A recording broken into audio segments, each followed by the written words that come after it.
বানাইছস আর কাউরে বানাই দিতে পারবি না। মানে এটা আর যেতে ওই যে এরকম অনেক ঘটনা পৃথিবীতে ঘটছে যে ওই যে আমরা আগে শুনতাম যে বাংলাদেশে এরকম একটা কাহিনী হয়তো সম্ভবত ঘটছে কবে জানি, যে একটা মেজের ডিএসএলআর যে ইয়াগুলা, যে প্যাকেট গুলা, ওই প্যাকেটের ভিতরে নাকি একটা রেশমি শাড়ি ঢুকানো যাইতো।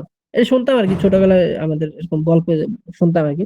তো এই যে কারিগর যা ছিল তাকে নাকি মেরে ফেলছে, সে এটা পারে, যে এটা ভাইরাল হয়ে গেলে সমস্যা। এরকম গল্প আছে পৃথিবীতে অনেক। তো এরকম এই যে,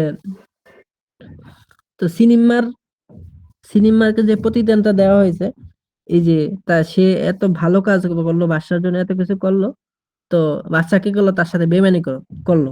তো যুগে যুগে এরকম যারা এই বেইমানি করে তাদেরকে সিনেমার সাথে তুলনা করে, মানে বলা হয় যে যা যা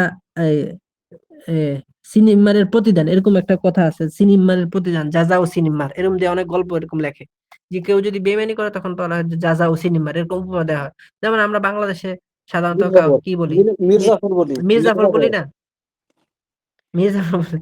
তা আসলে কি সে কি আসলে তার নাম কি মির্জাফর, নাকি তার বংশ, তার বাবার নাম মির্জাফর? আসলে ওই যে ওই গোসিটি ধরনের কাজ বেগম এবং করছে, মির্জাফর মিলা যে বিশ্বাসঘাতকতা। সিরাজউদ্দৌলার সাথে যে বেইমানিটা করছে, এই বেইমানি করার কারণে এখন যেই কোন ধরনের বেইমানি করে, তারা মহিলা হইলে আমরা বলি গোসিটি বেগম, আর পুরুষ হইলে আমরা বলি কি মির্জাফর, অথবা আরো যারা আছে ওই ইয়া বলি। তো এই ঠিক ওই যে সিনেমার যখন এটা করলো, সিনেমার এটা একটা গালি হয়ে গেছে যে সিনেমারের প্রতিদান। তো এই গল্প বলার উদ্দেশ্য হলো কবিতার সাথে ওই যে শেষ অংশটা, ইউজা সিনেমা, এটা।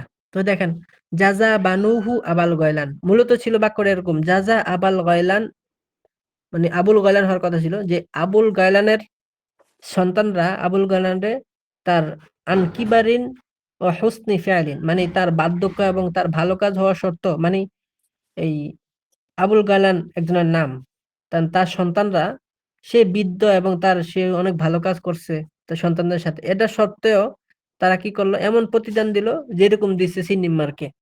অর্থাৎ আবুল গালানের সন্তানরা তার আবুল গালানের বার্ধক্য এবং ভালো ব্যবহার করা সত্ত্বেও এমন প্রতিদান দিল যেরকম দেওয়া হয় সিনিমারকে, যেরকম দেওয়া হয় সিনেমারকে। অর্থাৎ সিনেমারকে যেমন এই যে ভালো কাজ করা সত্ত্বেও এরকম ধাক্কা দিয়ে ফেলে দিয়ে মেরে ফেলা হয়েছে, ঠিক আবুল কালামের সন্তানরা আবুল কালামের সাথে এমন করছে।